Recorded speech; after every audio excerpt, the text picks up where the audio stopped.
Millennials will enjoy the biggest inheritance boom of any post-war generation, according to a new report.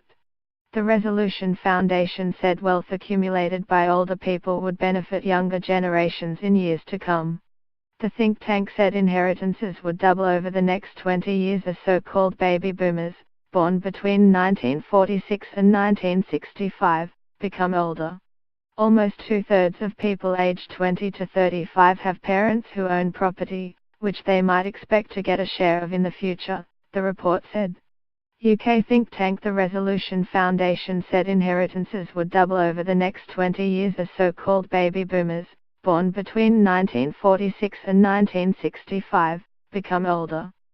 File image. By contrast, fewer than 2 in 5 adults born in the 1930s received an inheritance.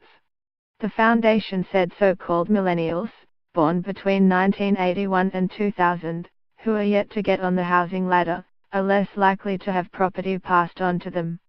Even for millennials who can expect an inheritance, this may happen far too late to help them onto the housing ladder, and may be more use for grandchildren's home ownership. The foundation estimated that the most common age at which millennials inherit would be 61.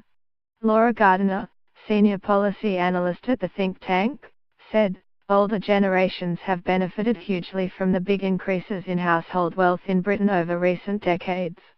While the millennials have done far less well in accumulating their own assets, they are likely to benefit from an inheritance boom in the decades ahead.